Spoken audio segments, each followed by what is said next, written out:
Assalamualaikum warahmatullahi wabarakatuh. Saya Iza Nazalia dari Prodi Pendidikan Agama Islam akan menyampaikan materi tentang berbagai pendekatan dalam pengelolaan kelas. Di sini saya akan menjelaskan tentang pengertian pendekatan dalam pengelolaan kelas. Yang pertama, pendekatan itu berasal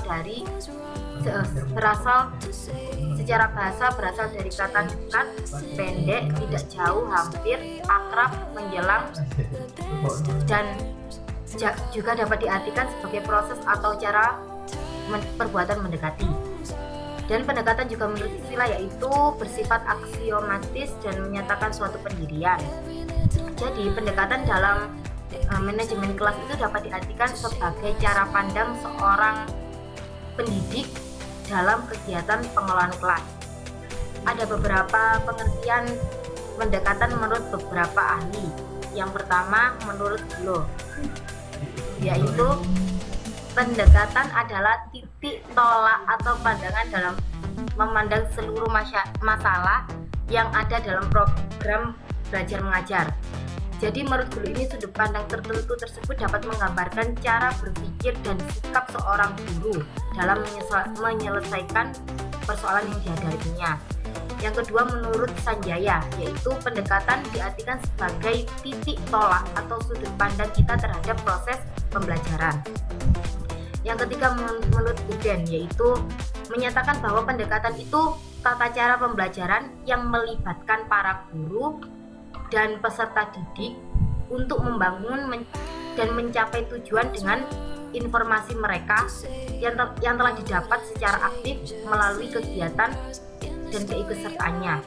Kemudian ada beberapa macam pendekatan yang digunakan dalam pengelolaan kelas, yaitu yang pertama adalah kekuasaan, yang kedua ancaman, ketiga kebebasan, yang keempat pendekatan resep, yang kelima pendekatan pengajaran, yang keenam pendekatan perubahan perilaku, yang ketujuh pendekatan sosio-emosional, yang kedelapan pendekatan kerja kelompok, dan yang terakhir pendekatan elektif dan pluralistik.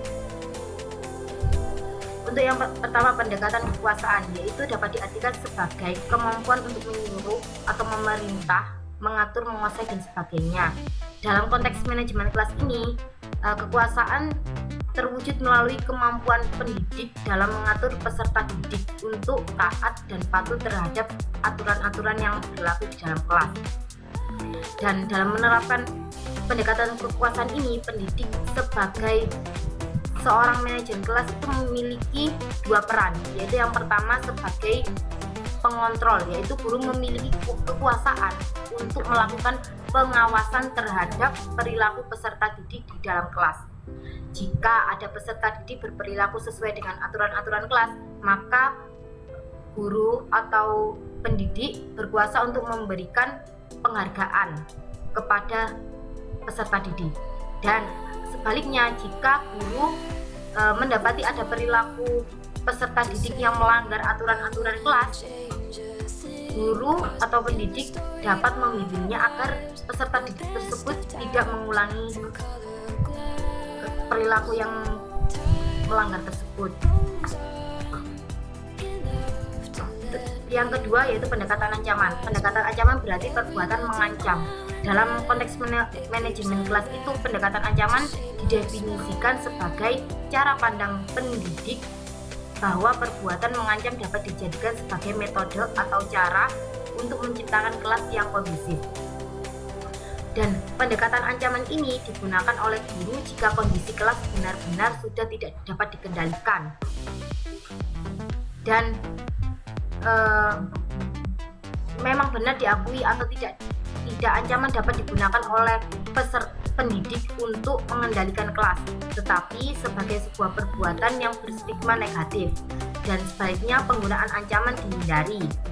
Jika memang seorang pendidik terpaksa melakukan pendekatan ancaman kepada peserta didik yang berperilaku kurang sesuai, ancaman tersebut harus dilakukan dengan cara yang wajar, jangan sampai melukai peserta didiknya. Yang ketiga, pendekatan kebebasan. Bebas berarti lepas sama sekali, tidak terhalang, terganggu, dan sebagainya. Jadi kebebasan yaitu bergerak dan berbicara secara leluasa. Sementara kebebasan dapat diartikan sebagai keadaan bebas. Jadi di dalam konteks manajemen kelas ini, pendekatan kebebasan dapat didefinisikan sebagai cara pandang pendidik yang menyatakan kondisi kelas yang kondusif dapat dicapai jika pendidik sebagai seorang manajer di kelas memberikan keleluasaan kepada semua peserta didiknya untuk bergerak bebas di dalam kelas. Dalam pendekatan ini, guru atau pendidik membantu peserta didik agar mereka dapat bebas bergerak mengerjakan sesuatu di dalam kelas. Dan pendidik itu harus mampu mengendalikan perilaku peserta didik dengan memegang batasan kebebasan. Dan jika pendidik merasa hal ini tidak dapat dilakukan, sebaliknya pendekatan kebebasan ini juga tidak diperlukan atau tidak diterapkan. Dan kemudian apabila pendekatan ini ditetapkan, ada juga batasan-batasannya, yaitu yang pertama, peserta didik dapat bergerak bebas melakukan berbagai kegiatan di dalam kelas yang terkait dengan kegiatan belajar atau pengalaman belajar yang diekspektasikan oleh guru. Yang kedua, peserta didik diperbolehkan melakukan apa saja yang ada di dalam kelas selama apa yang dilakukan itu masih dalam batas wajar, yaitu tidak menyimpang dan tidak melanggar peraturan yang ada di dalam kelas. Yang ketiga, peserta didik boleh berekspresi dengan cara apapun dalam menerima materi pembelajaran dari seorang pendidik. Dan selama ekspresi tersebut tidak mengganggu peserta didik yang lainnya dan juga tidak mengganggu keberlangsungan kegiatan belajar mengajar di dalam kelas. Yang keempat yaitu guru juga harus mampu mengendalikan perilaku peserta didik dengan memegang teguh batasan-batasan kebebasan tersebut. Yang selanjutnya yaitu pendekatan resep. Pendekatan resep ini diartikan sebagai keterangan dokter tentang obat serta takarannya. Kemudian jika dikaitkan dengan makanan, resep dapat diartikan sebagai keterangan tentang bahan dan cara memasak makanan. Jadi, dalam konteks manajemen kelas ini, resep itu diartikan sebagai keterangan tentang cara mengatur peserta didik dengan membuat peraturan yang disepakati secara bersama. Dan dengan demikian, peserta didik dalam melakukan pendekatan resep sebagai cara pandang guru yang berasumsi bahwa kelas dapat dikelola dengan baik melalui pembuatan dan penerapan aturan kelas. Selanjutnya, pendekatan pengajaran. Pendekatan ini diartikan sebagai proses. Jadi dalam konteks manajemen kelas, pendekatan ini itu sebagai cara pandang yang beranggapan bahwa kelas yang kondusif dapat dicapai dengan kegiatan mengajar itu sendiri. Dalam konteks manajemen kelas, perencanaan pengajaran ini memiliki 4 fungsi, yaitu yang pertama, dapat dijadikan media untuk menemukan dan memecahkan masalah belajar di dalam kelas. Yang kedua, perencanaan pengarahan dapat mengarahkan kegiatan belajar mengajar yang berlangsung di dalam kelas. Yang ketiga, perencanaan pengajaran dapat dijadikan sebagai dasar dalam memanfaatkan berbagai sarana prasarana di dalam kelas. Dan yang terakhir, perencanaan pendekatan dapat dijadikan sebagai barometer untuk mengukur dan meramalkan hasil kegiatan belajar mengajar yang tidak dicapai oleh peserta didik. Kemudian, pendekatan perilaku. Pendekatan perilaku ini dapat disinonimkan dengan behavior modification, dan perilaku sendiri dapat diartikan sebagai tanggapan atau reaksi individu terhadap lingkungannya. Dan dalam konteks manajemen kelas ini, pendekatan perubahan perilaku peserta didik itu dapat diartikan sebagai cara pandang pendidik yang menyatakan bahwa perilaku peserta didik yang negatif harus diubah agar peserta didik itu mempunyai perilaku yang positif, dan juga perilaku positif itu dapat menciptakan kondisi kelas yang kondusif. Kemudian dalam pendekatan perubahan perilaku ini juga untuk membina perilaku peserta didik yang dikehendaki seorang guru sebagai manajer kelas dan dituntut untuk memberikan penguatan positif. Yang kemudian pendekatan sosio-emosional.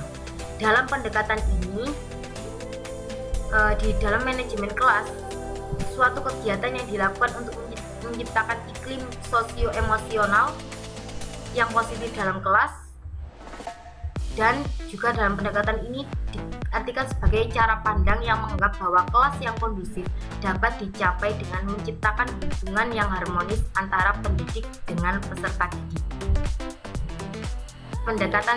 Pendekatan sosio-emosional ini mendasarkan pada asumsi yang pertama, kegiatan mengajar itu yang efektif itu harus ada kondisi sosio-emosional yang baik. Yang kedua, guru sebagai kunci utama dalam pembentukan kondisi sosio-emosional. Dan yang kemudian pendekatan kerja kelompok. Dalam pendekatan ini, pengelolaan kelas diartikan sebagai suatu proses menciptakan kelas sebagai suatu sistem sosial dan proses kelompok. Jadi dalam pendekatan ini, cara pandang seorang yang menyatakan bahwa pengelompokan peserta didik dalam beberapa kelompok dapat dijadikan sebagai alternatif dalam menciptakan kelas yang kondusif. Dan yang terakhir yaitu pendekatan elektrik dan pluralistik. Pada pendekatan ini, pengelolaan kelas dilakukan dengan menggunakan berbagai macam pendekatan. Jadi, manajemen kelas, dalam konteks manajemen kelas, pandangan elektrik atau pluralisme dapat didefinisikan sebagai cara pandang seorang pendidik beranggapan bahwa pendidik dapat memilih dan memadukan berbagai pendekatan. Setidaknya ada 2 syarat, yaitu guru harus menguasai pendekatan-pendekatan dalam manajemen kelas. Yang kedua, guru dapat memilih pendekatan yang tepat dan menerapkannya sesuai dengan masalah manajemen kelas yang sedang dihadapinya. Sekian materi yang dapat saya sampaikan. Kurang lebihnya, saya mohon maaf. Saya akhiri. Wassalamualaikum warahmatullahi wabarakatuh. Waalaikumsalam warahmatullahi wabarakatuh. Anjir. Lanjut. Aduh. Banyak. Suaranya gak masuk nangan. Lu cocok.